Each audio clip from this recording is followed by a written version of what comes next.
sekalian, saya ini angkatan 7, angkatan berapa ya, Bu Yuli? 91, Pak. Angkatan 91. Saya pada saat membawakan pesan-pesan tanya jawab itu kembali selalu menerima pertanyaan yang klasik sekali, dan itu saya anggap suatu hal yang wajar karena kadang-kadang orang sering tidak mengerti kenapa mereka harus melakukan ini. Pola makan yang aneh, gaya hidup yang aneh, supaya seseorang bisa sembuh. Sekali lagi bahwa saya melakukan ini itu berdasarkan pendalaman pengetahuan yang cukup dalam ya, bahkan jarang orang lakukan. Karena jarang orang melakukan, makanya dianggap ini aneh karena di luar dari cara berpikir orang. Tapi sebenarnya pengetahuan ini saya ambil dari banyak jurnal. Saya biasa keluyuran di literasi jurnal. Jurnal itu dipercaya oleh para ilmuwan, pada akademisi, atau orang-orang yang berhubungan pada bidang pendidikan. Di mana pada saat kalau andai kita bicara jurnal, maka itu bicara sebuah pada hasil penelitian yang mendalam. Nah, ini saya akan perlihatkan kembali kepada Bapak Ibu apa yang saya baca dari jurnal-jurnal ini semenjak berapa tahun yang lalu, yang kemudian akhirnya menjadi sebuah pengetahuan yang saat ini kita pelajari. Bapak Ibu pasti mendengar ya, udah lama sekali, mungkin 3 atau 4 bulan yang lalu saya bicara mengenai suku Inuit. Kita akan membahas kembali ya, supaya Bapak Ibu mengerti. Kenapa suku Inuit itu saya bahas? Karena ternyata suku Inuit itu adalah satu-satunya suku yang paling aneh. Paling aneh karena suku ini seumur hidupnya menjadi karnivor. Dia hanya makan daging saja. Dia tidak pernah mengenal tumbuhan, karena di tempatnya memang tidak ada tumbuhan. Di mana itu? Di Kutub Utara. Ya, di sekitar Arktik, Kanada, dan Arktik itu. Jadi suku Inuit itu orang menyebutnya juga dengan suku Eskimo. Nah, kenapa saya menggunakan suku Inuit ini sebagai model?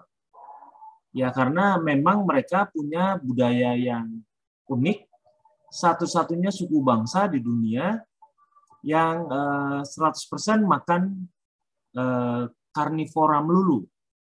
Apakah itu pagi, siang, atau malam hari, mereka karnivora. Jadi mereka benar-benar tidak mengenal tumbuhan. Dan ini adalah sebuah, tolong saya diberikan ya, ini adalah jurnalnya. Ini menarik ya, peningkatan tajam asupan karbohidrat olahan dan gula dikaitkan dengan munculnya penyakit jantung koroner dan diabetes di antara suku Inuit Alaska. Lah, memangnya mereka sebelumnya tidak punya. Ya, dalam temuan dari Nicole de Antonio ini disebutkan ternyata orang Inuit ini, nanti akan saya berikan ya, mereka ini tidak makan tumbuhan karena memang tempatnya nggak bisa.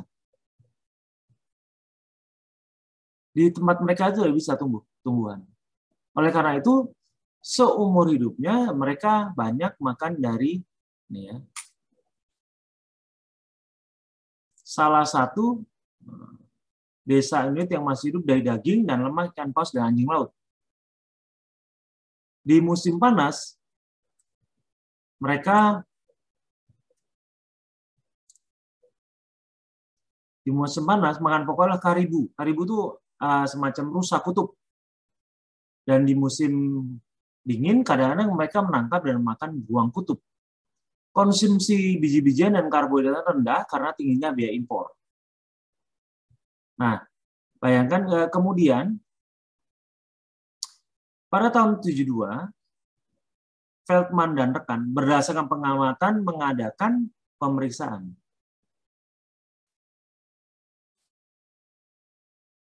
Ini hasilnya dalam bahasa Inggris ya. Hasilnya dalam bahasa Inggris, saya akan perlihatkan dalam bahasa Inggrisnya. Seperti ini. Seperti ini. Hasilnya begitu. Nah, Kemudian saya rubah menjadi bahasa Indonesia dengan harapan Anda bisa membacanya.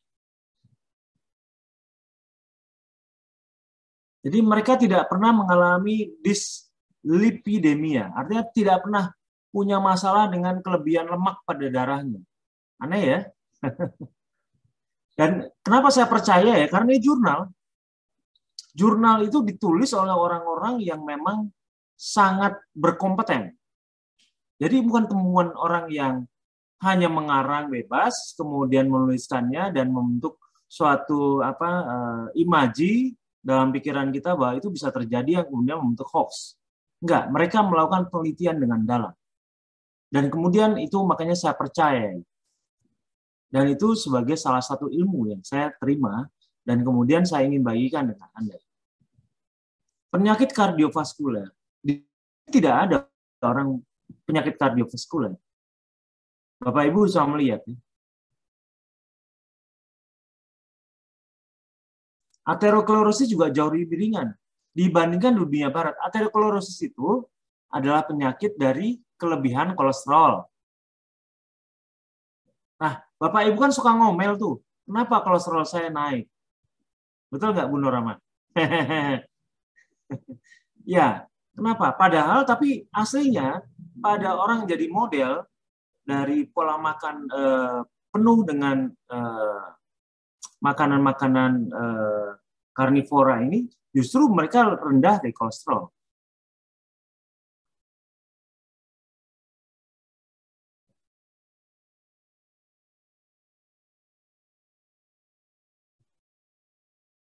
Ya, kadang-kadang dikatakan bahwa orang Eskimo biasanya mati lebih muda daripada orang dunia barat. Tetapi hal ini dapat membuat hasil yang namun membandingkan kejadian aterosklerosis di Alaska Inuit, nih ya, kalau andai kata mereka mati, itu karena infeksi, kecelakaan dan cuaca buruk. Jadi bukan karena penyakit. Bukan karena penyakit degeneratif. Namun membandingkan, tuh lihat.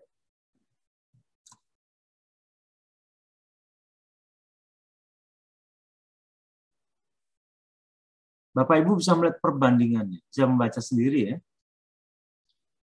Di sini kan ada Profesor Wibowo yang juga sangat mengerti kenapa jurnal itu sangat dipercaya para ilmuwan.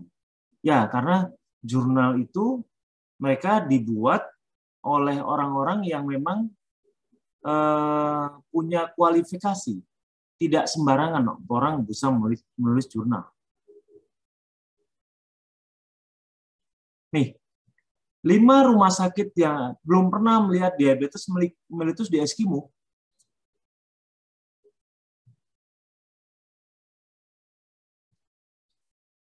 Lebih penting lagi, laporan statistik vital menunjukkan 35 kematian akibat diabetes di Alaska pada tahun 1919, 1951, tapi tidak satu pun dari kematian tersebut terjadi di Eskimo. Menarik ya?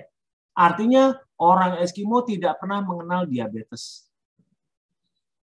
Dan itu terjadi semenjak 3.000 tahun yang lalu pada saat mereka bermigrasi dari Asia menuju ke Arktik.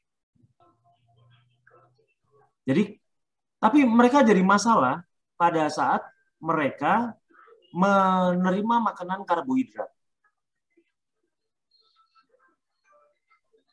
Menariknya, asupan karbohidrat di antara orang Inuit meningkat 50% dari tahun 57 sampai 65. Dan awal tahun 70-an, tingkat diabetes di penduduk Asia Alaska tersebut telah meningkat 3 kali lipat. Hal ini menunjukkan bahwa peningkatan asupan karbohidrat olahan di Alaska Inuit mungkin telah berkontribusi pada peningkatan diabetes.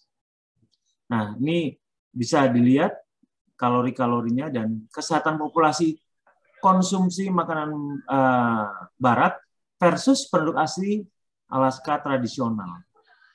Nah, tapi dari sini itu disebutkan bahwa tidak ada orang yang sakit diabetes.